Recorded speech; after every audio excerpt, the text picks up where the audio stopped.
Hey everyone, I'm Ashleigh Banfield and this is Drop Dead Serious. I've got something for you today that is very mind-blowing. I'm not going to lie.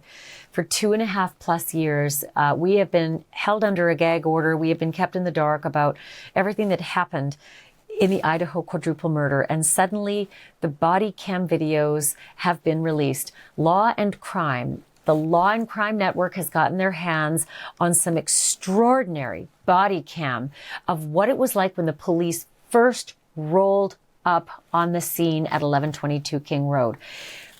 I'm not going to lie. I have been doing this job for a very, very long time, and I rarely feel the way I felt when I saw the police show up for the first time at a story we now think we mostly understand. A lot of questions. I get it. We still have a lot of questions.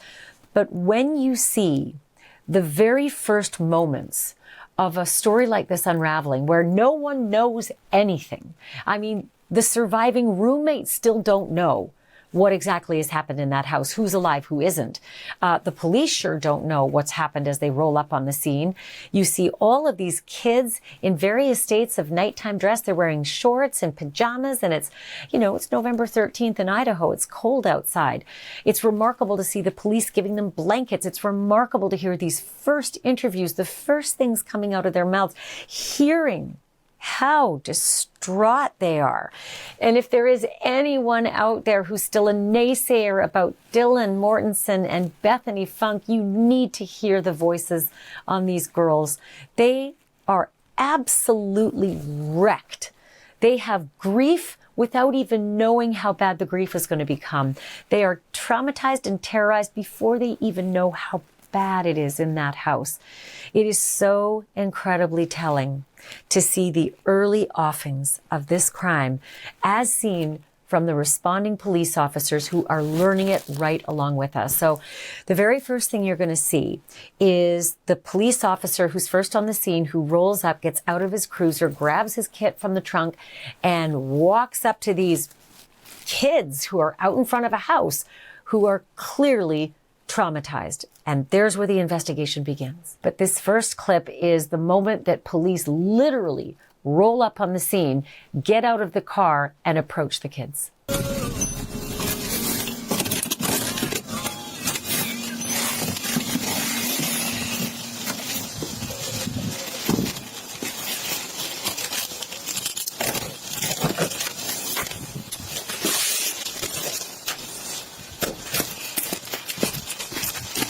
Where's she at?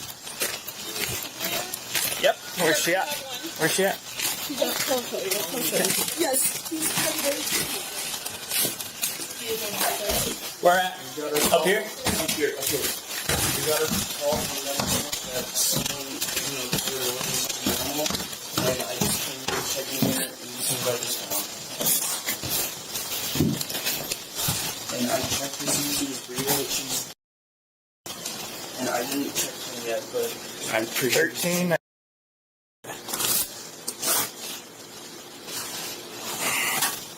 Okay, get back. I don't know if they're still in here or not. I really just didn't know. I grabbed them.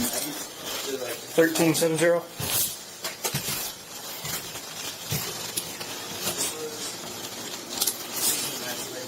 Okay, stay back there, please.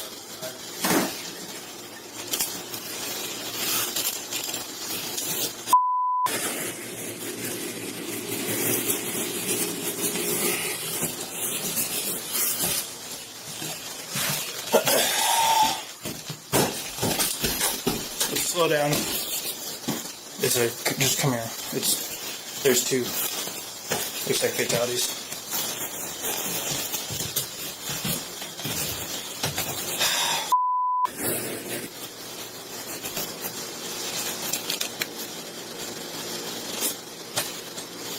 Dude.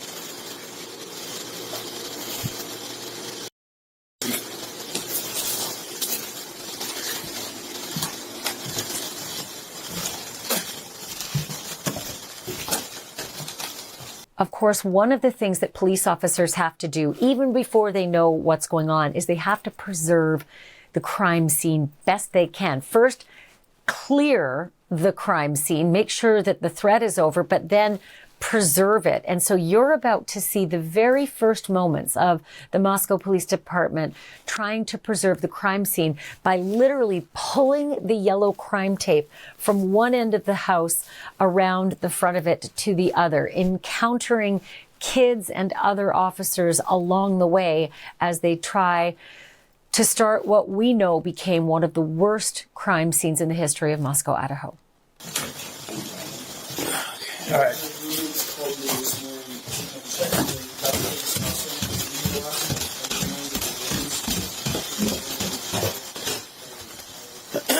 Okay. Nobody's allowed to leave for now, okay? Just stay here for me, please.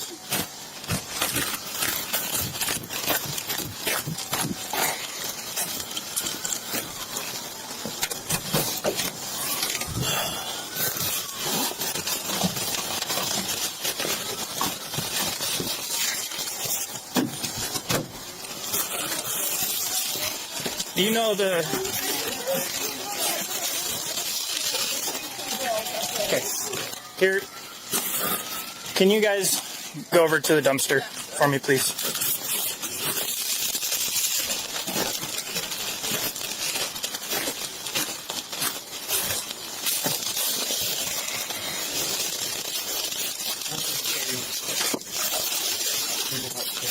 Okay, let's clear it.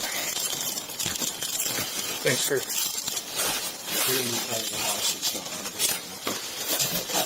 It's all here. Okay. I'll just start down here. Police department.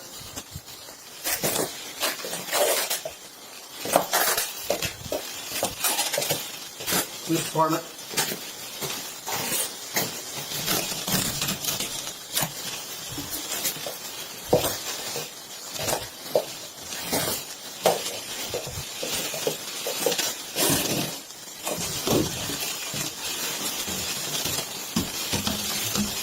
Moscow Police Department, if you're in here, announce yourself.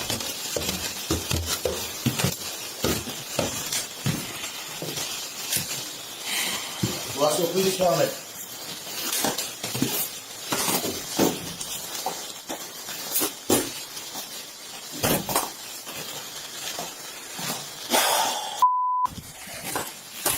Clear here. Going up. There.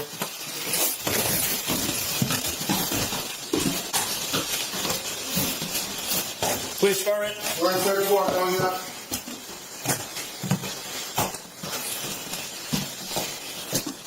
We got another. Moscow Police Department. Dude.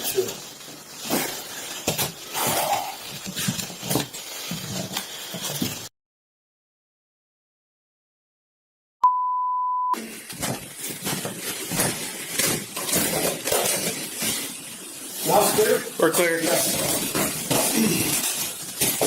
Let me just secure the outside first. So. Go to the front door. There's a back entry. I was going to start taping it all off. Brian's taping the outside off. Okay. Where's the other? There are two right here.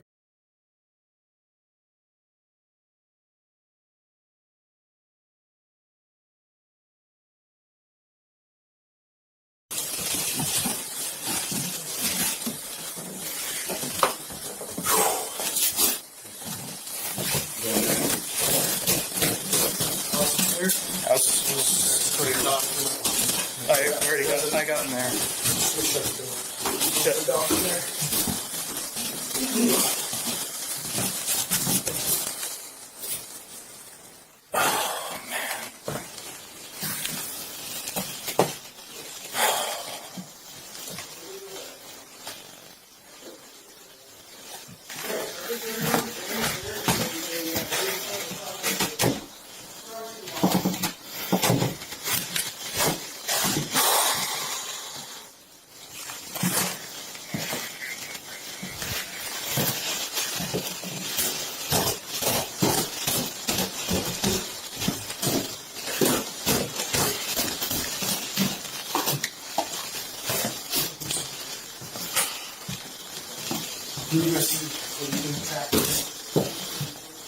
Obviously, at this point, police still don't really know what they're dealing with. They know it's bad. They don't know how bad. And they also don't know anything about this guy.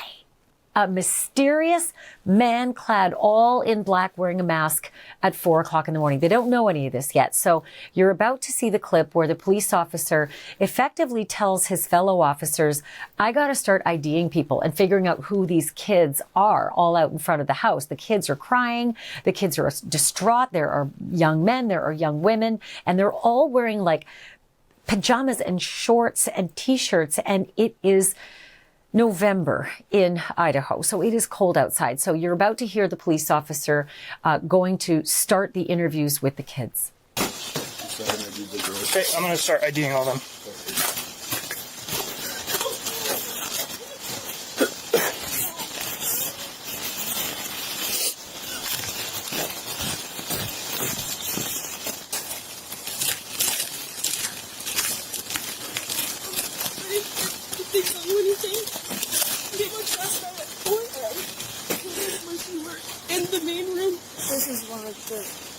Pretty much they were in the main room. I heard them dancing and laughing.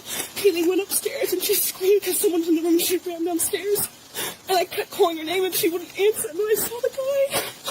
I just locked the door and I ran downstairs. But we don't know what's going on.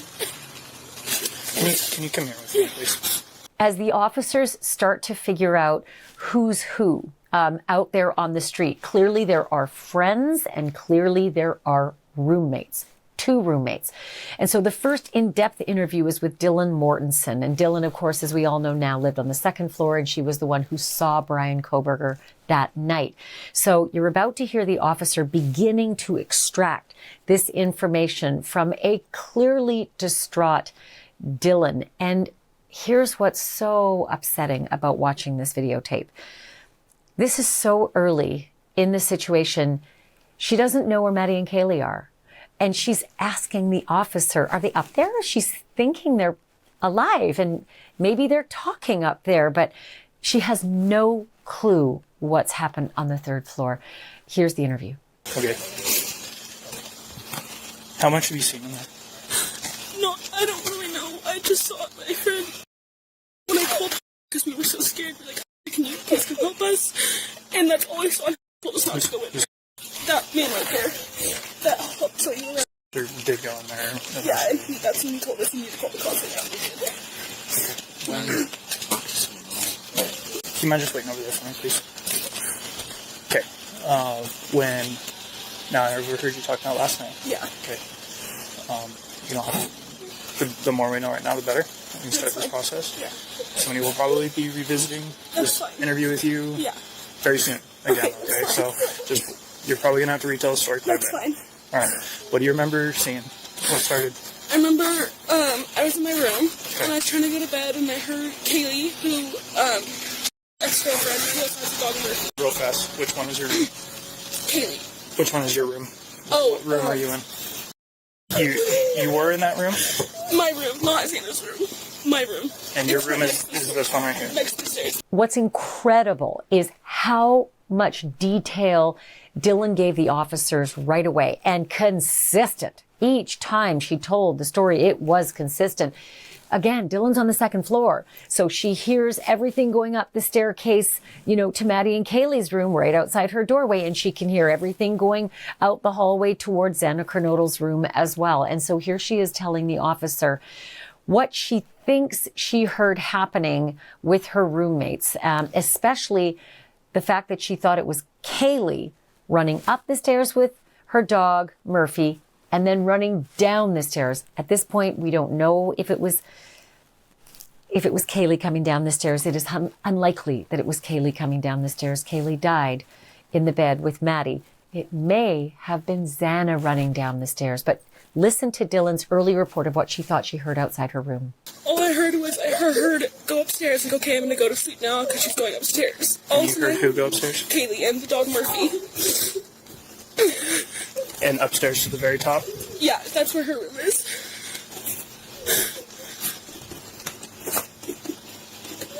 Okay. And then all of a sudden I heard her walking up, I heard her scream, and she ran upstairs because she saw someone. That's but I'm pretty sure she said someone's here, and she screamed and just ran downstairs. And I called for her name, but I jumped up and locked my door because I was so scared. And then I heard someone in the bathroom, and I heard her crying, and I heard some guy say that you're going to be okay, I'm going to help you. And I kept calling her name, but she wasn't answering. And then I opened the door for a second, and I saw this guy, and he was not insanely tall, but he was wearing all black, and like this mask that was just covering his forehead and his mouth. And I locked the door, and I called, and I didn't know what to do. This was at 4 a.m., yes. Okay. And so then I just ran down to you left here? Yeah, I left my room down to but she's that one with the white blinds at the very bottom. Okay. I ran down there and we talked, and we just locked the door. We didn't think anything of it. We're like, nothing happens in Moscow, so we just like tried to go to bed. And then we woke up, and it was weird because none of our roommates were up, and we called all of them. They were not waking up, and so me and like, this is weird. So I called and to come over, and then that's when all this happened.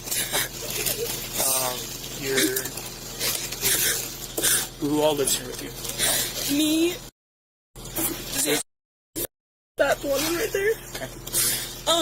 Who's Xana? Xana is the girl in there. Is the girl that lives this floor? Yeah. Okay. There's a male that lives here, and he doesn't actually live here. He's in the room with Xana, I believe. He's in there right now. But he doesn't live here. He's here a lot.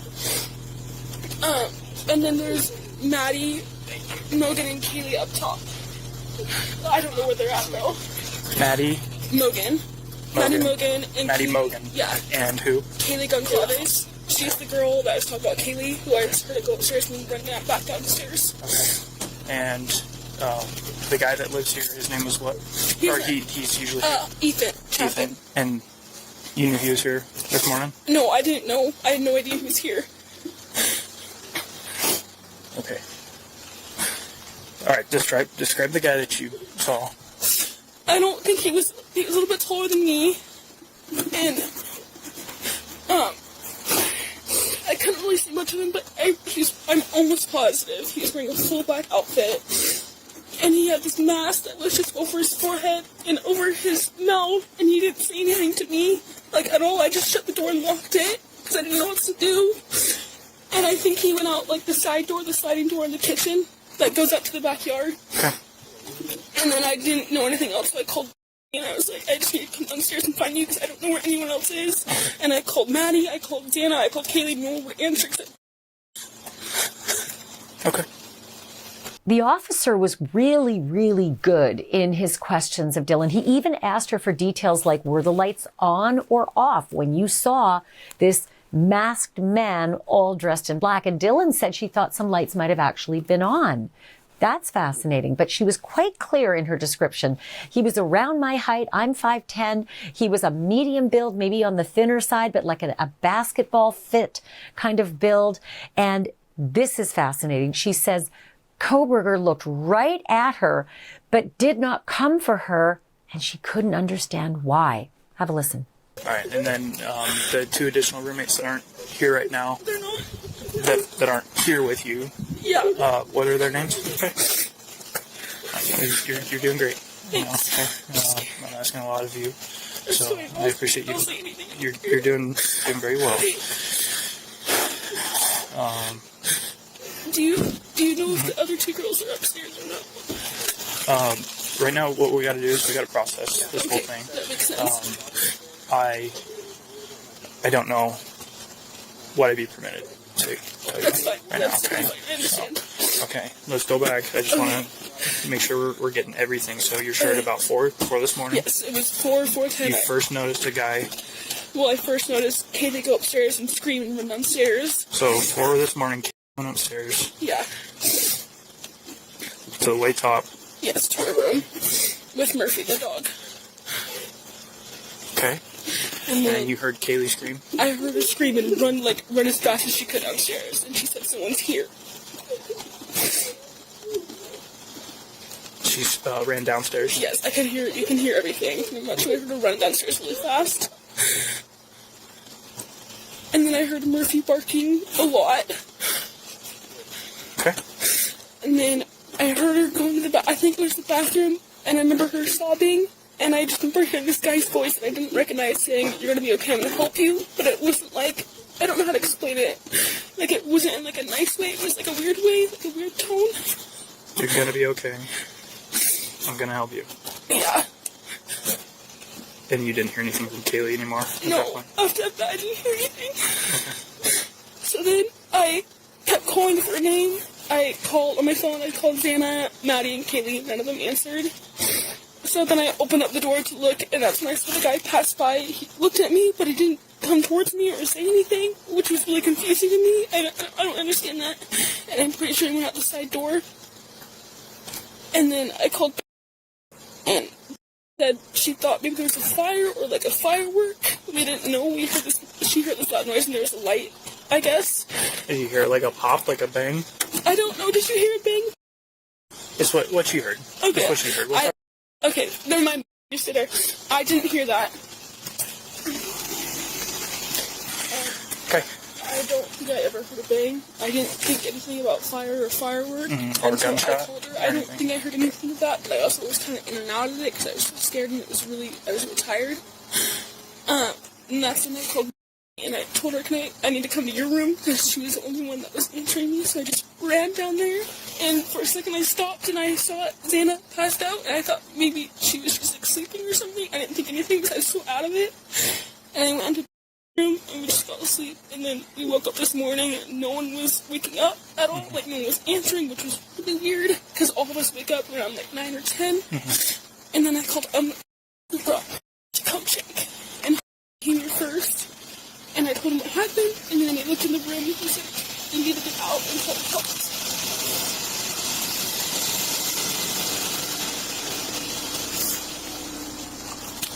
Okay. The guy that you saw, I know it was dark, right? Or were there lights on in the house? I think there were lights on in the house, I believe. Okay. I don't really know what he looked like because he had a mask, but he wasn't like super tall. How tall are you? I'm 5'10". I think he was maybe my height an inch or two higher or lower. I can't really remember. So about 6 foot. I think so. Around there. Okay. How was he built? Fat, skinny, stocky? More like skinny, but like basketball player kind of skinny. Like not too skinny, but like almost fit skinny in a way. That's what I think. I don't know for sure. And then the voice, he said, when he said those words, you didn't recognize that voice before. I didn't recognize him or his voice. I mean, I also couldn't see him, but I didn't recognize that voice at all. It didn't even cross my mind if that could be. So the interview has already been conducted at this point with Dylan Mortensen, and now it is time for this officer to go over to the group of kids and pull Bethany Funk out and ask her separately the same kinds of questions that he asked Dylan. He needed to know exactly what can you tell me about last night.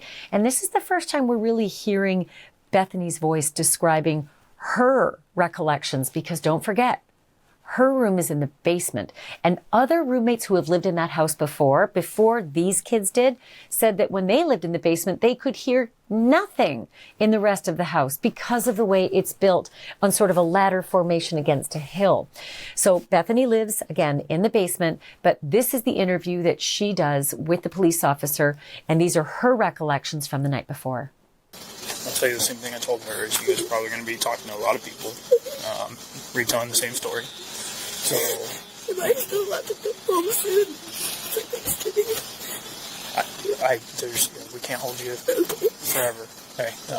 So we'll cross that bridge when it gets there, and the detectives will work with you guys to get a hold of you however we best can. Okay.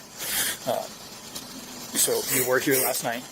What time frame were you here through now? Were you here the whole time? Yeah, pretty much. Okay. What time did you get here last night? Can I check? Yeah.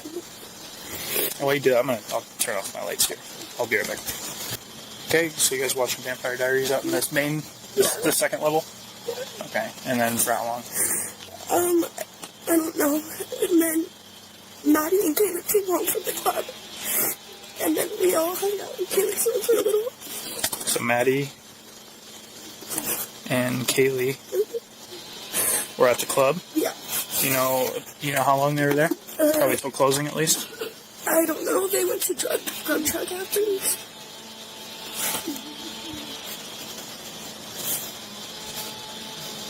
In grub truck. Okay. And then they came home at about what time?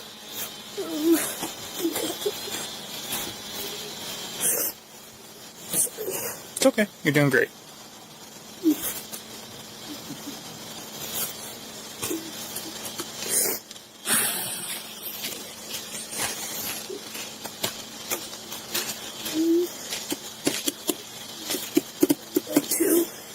So they did get home at 2?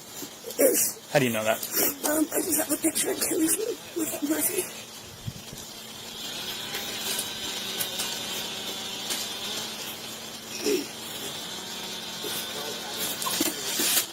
Okay. Then what happened after that? And then me and Maddie took out Murphy, and then... Murphy's the dog? Yeah. Okay. And then I went inside to go to bed, and she was still taking him out. And then I was in my bed, like, about to go to sleep, and Maddie just said that she lost Murphy. And she was, like, and was wondering if he was with me, and I just said no. And then I went to bed. And what time do you think you fell asleep? Maybe 2:30 or 3.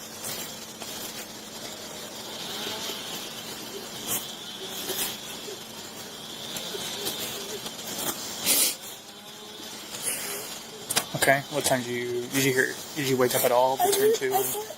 I heard something, like, loud and Murphy, like, bark.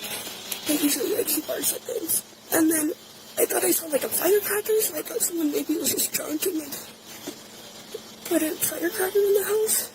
But I wasn't even really sure because I was kind of still asleep, so I wasn't sure if it was, like, real.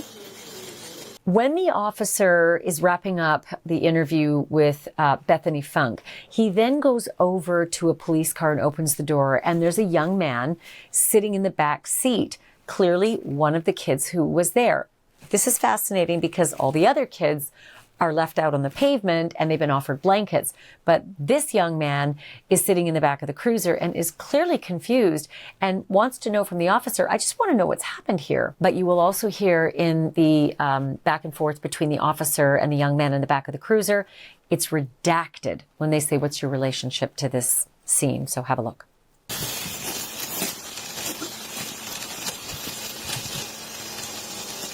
I forgot you were here, man. Do you still want to hang out here? I just want to know what's going on. Yeah. I don't know how much I'm allowed to disclose right now. We're processing what's going on in the scene. As soon as we know for sure, we can tell you guys what's going on. We absolutely will. I know it sucks to be in the dark with this, but okay. And what's your relationship again?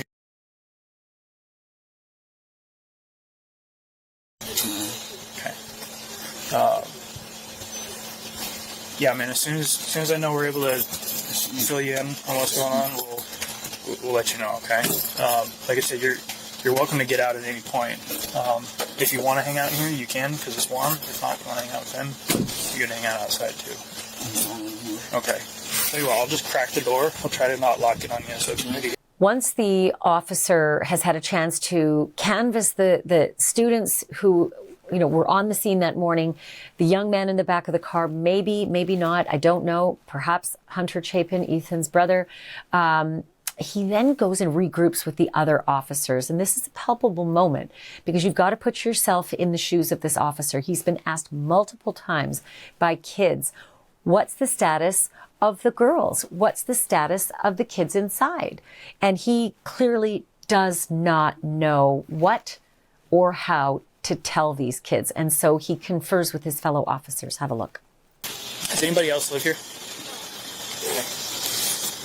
Who, by show of hands, who was all here when I got here?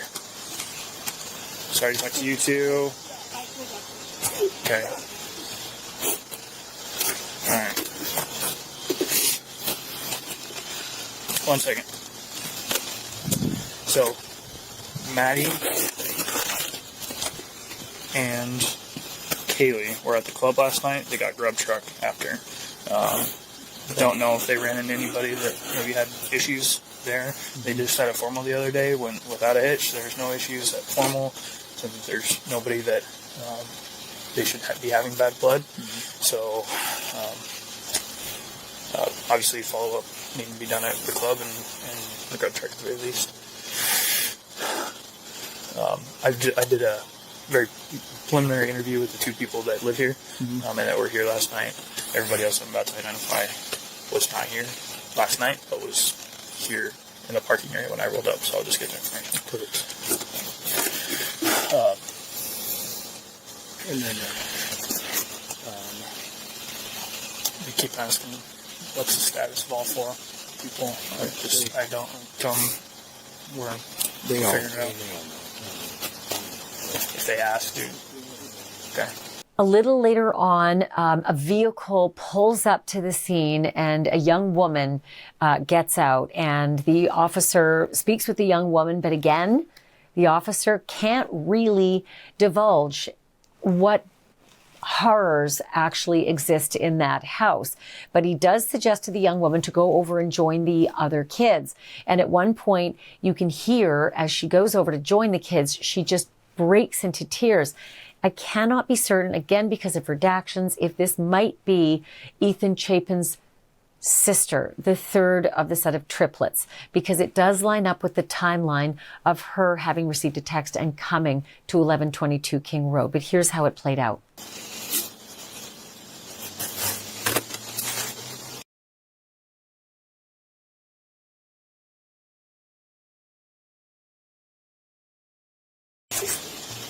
Hi, what's your name?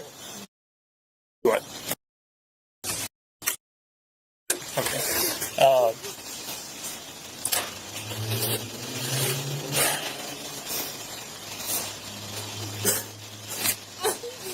Mind just hanging out with them for a second?